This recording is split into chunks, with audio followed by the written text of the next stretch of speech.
সবাইকে শুভেচ্ছা জানিয়ে আজকের আলোচনা শুরু করছি। আশা করছি আপনারা ভালো আছেন। আজকের আলোচনায় আমি ব্যক্তি জীবনে মনোবিজ্ঞান কী ভূমিকা রাখে সেরকম একটি প্রাসঙ্গিক বিষয় নিয়ে আজকে আপনাদের সামনে হাজির হয়েছে। আজকের আলোচনায় আমি বিষয় হিসেবে বেছে নিয়েছি যে বিষয়টি নিয়ে আমরা প্রতিনিয়ত পরিবারে আমরা আলোচনা মুখোমুখি হই। পরিবারে পিতামাতার কার গুরুত্ব বেশি? এই প্রশ্নটি আমরা প্রায়ই করে থাকি কিংবা প্রশ্নের মুখোমুখি হই। এর উত্তর আমরা আমাদের মতো করে দেওয়ার চেষ্টা করি কিংবা আমরা দিয়েও থাকি। পরিবারে শিশুর জীবনে শৈশবকালে কার গুরুত্ব বেশি সে বিষয়ে মনোবিজ্ঞানীরাও ভেবেছেন এবং তারা বিভিন্ন গবেষণা ভিত্তিক তথ্য এবং তথ্যের মাধ্যমে আমাদেরকে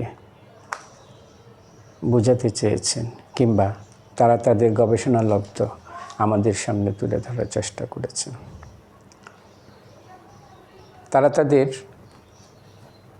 যে অভিজ্ঞতা কিংবা গবেষণালব্ধ জ্ঞান তারা লাভ করেছেন তা থেকে তারা বলতে চেয়েছেন যে শিশুর বিকাশে, বিশেষ করে শৈশবে বাবা মার দুজনের গুরুত্ব অত্যন্ত ব্যাপক। আবার দুজনেরই কোনো ভূমিকা নেই।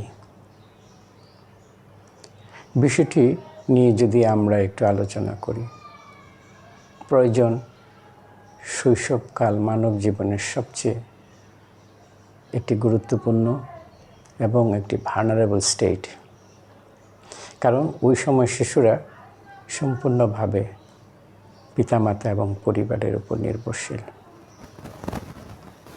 তাদের সমস্ত চাওয়া পাওয়াগুলো পূরণের প্রধান এবং অন্যতম উৎসই হয় পরিবার এবং পিতামাতা।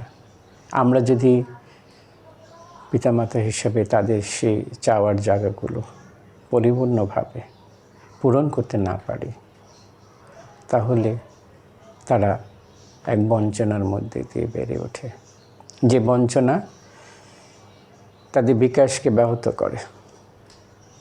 সেই জন্যেই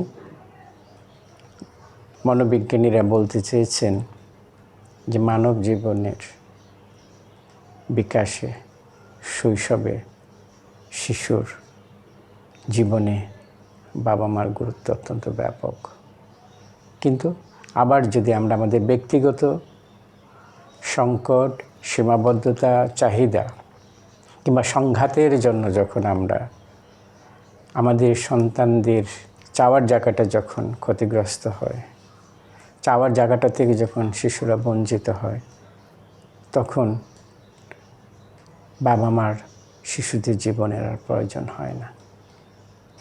সেজন্য আমাদের খেয়াল রাখতে হবে আমরা শিশুদের সুস্থ সাবলীল বিকাশের কথা ভেবে তাদের জীবনের সেই প্রয়োজনের জায়গাটায় আমরা নিজেদেরকে সেভাবে প্রস্তুত করব এবং আমরা নিজেদেরকে সেভাবে তুলে ধরার চেষ্টা করব।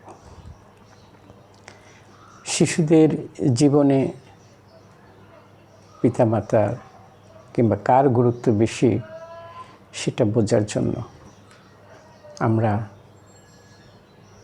লক্ষ্য করব যে এখানে পিতা মাতা কে কীভাবে শিশুদের সামনে নিজেকে উপস্থাপন করছেন এবং তাদের জীবনের সাথে কে সবচেয়ে বেশি জড়িত, তার উপর নির্ভর করে বাবা মার গুরুত্বের জায়গাটা সন্তানদের কাছে। তাছাড়া শৈশবের প্রতিটি স্তরে শিশুদের জীবনে বাবা মার গুরুত্ব অপরিহার্য। অর্থাৎ এর কোনো বিকল্প নাই এবং তাদের প্রয়োজন এবং গুরুত্ব এতই ব্যাপক যে সেটা আমরা কোনো কিছু দিয়ে পূরণ করা সম্ভব নয়। সে কথাগুলো সাধারণ মানুষ হিসেবে আমরা যেরকম করে বুঝি, বিভিন্ন গবেষণালব্ধ তথ্য থেকেও কিন্তু এর প্রয়োজনীয়তা, গুরুত্ব উঠে এসেছে মানব জীবনে শিশুদের বিকাশের জন্য বাবা মার গুরুত্ব এবং সেখানে কে কীভাবে ভূমিকা রাখছে তা উপর নির্ভর করে আমরা আমাদের সন্তানদের কাছে কতটা গুরুত্বপূর্ণ কিংবা কতটা গুরুত্বপূর্ণ ভূমিকা আমরা রাখতে পেরেছি। তাই আজকের আলোচনা থেকে আমাদের এটুকু তো আমরা বুঝতে পেরেছি যে আমাদের সন্তানদের সুস্থ বিকাশের জন্য আমাদের পরিবারে কে কতটা গুরুত্বপূর্ণ, এর চেয়ে বড় বিষয় হলো আমরা বাবা মা হিসাবে আমাদের সন্তানদের সামনে আমরা নিজেদেরকে তুলে ধরব। আমরা বাবা মা হিসাবে কিংবা আমরা আমাদের সন্তানের অভিভাবক হিসাবে আমাদের নিজেদের চাওয়া পাওয়ার সংঘাতের জন্য, সংকটের জন্য যেন আমরা আমাদের সন্তানদেরকে বঞ্চিত না করি। আমরা নিজেদেরকে যেন সেই জায়গাটায় যেন আমরা সঠিক এবং যথাযথ ভূমিকা রাখার মানসিকতা নিয়ে আমরা আমাদের পারিবারিক জীবন পরিচালনা করি, এই কথাটা আমাদের মনে রাখতে হবে।